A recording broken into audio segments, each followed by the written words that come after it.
Doom. Hi, my name is Crazy Doom.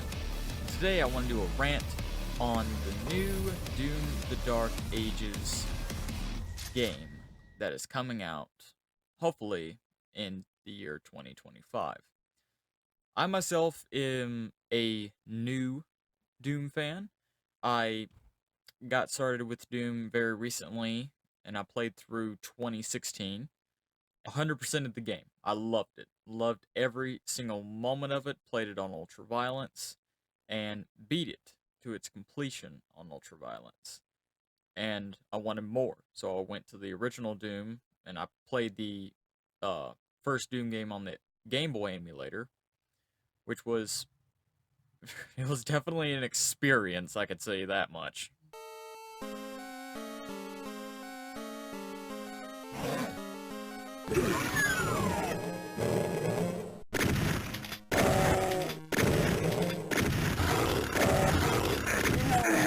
But about how I feel of the new game, it looks awesome. Looks great. I especially love the music, as many could probably guess via my uh, little unofficial OST that I made. Basically, just slightly tuning and making a full track out of the sample of music we got in the trailer. And ain't much, but I just wanted a longer version of it that actually sounds like a complete Doom soundtrack, so I made that. And a lot of you people seem to really love that. So I'll definitely be doing more music stuff in the future, like 100%, because y'all seem to like that a lot. But I digress. The Doom the Dark Ages looks very good visually.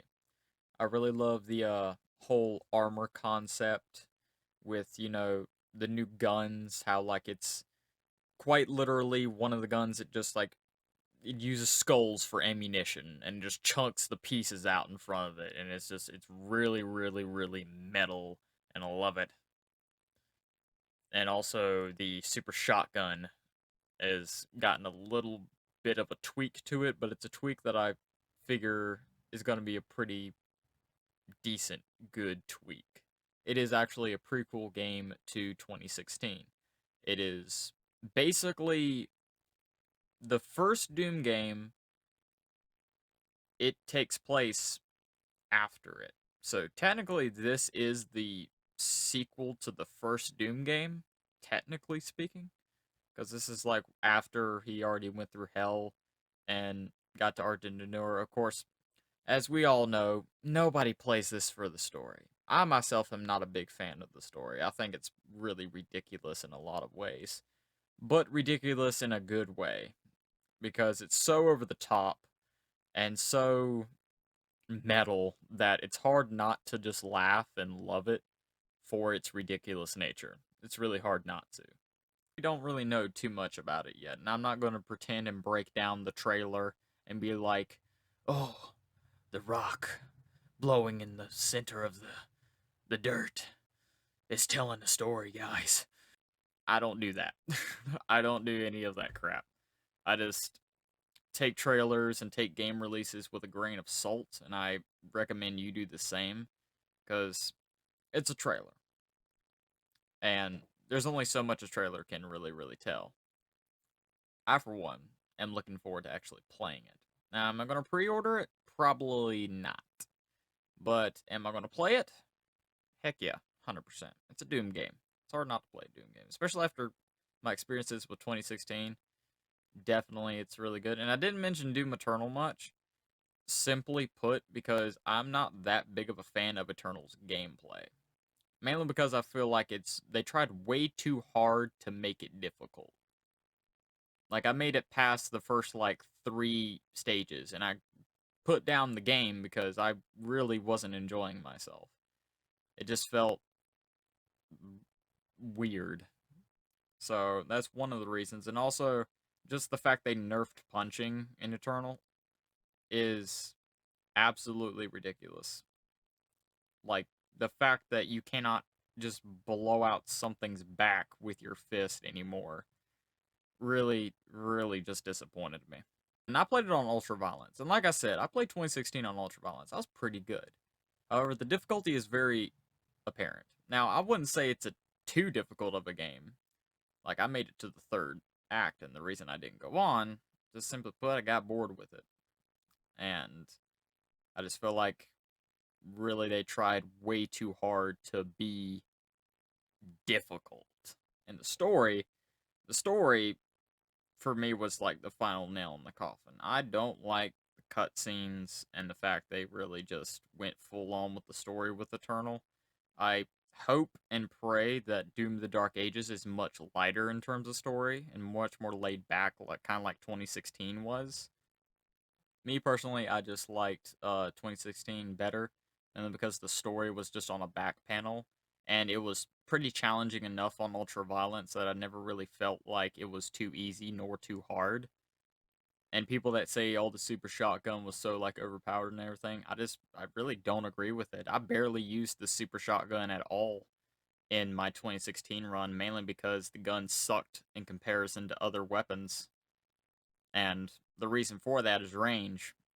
I'm not the type that just gets up close and personal with a super shotgun. No. I personally just like to be at range because, as y'all know, the enemies will just curve stomp you if you stand still in front of them. Not only that, the enemies themselves don't even stand still long enough to get a good shot off unless you're actually pretty comfortable with the super shotgun, which I am not. So I wasn't even going to try to use it. I was just going to use what works, which was every other weapon in the game. Like, seriously, every other weapon. I was switching weapons between every single one of them. Chain gun, machine gun, combat shotgun, and just in my opinion, combat shotgun just outclasses the super shotgun just because sticky bomb. Like, I feel like if I really wanted to, I could just play the entire game with sticky bomb. Same thing for Eternal, honestly. Of course, ammo count is definitely worse. They nerfed that too, because you're much more likely to actually run out of ammo in a lot of places.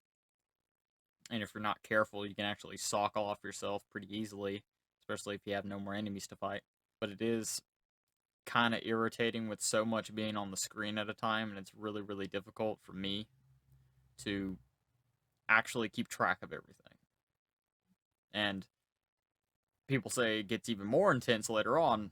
I'm not even sure if I could do some of the levels in Doom Eternal just because so much crap would be going on and flying by.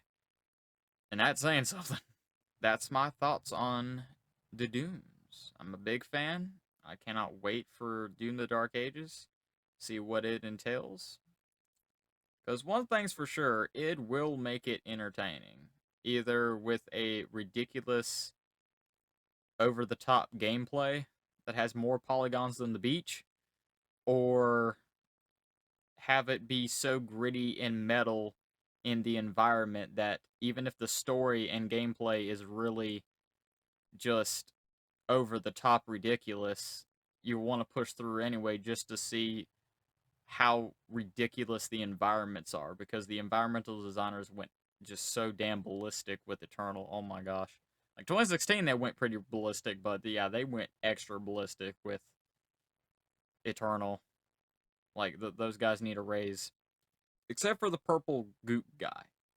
That dude needs to get fired.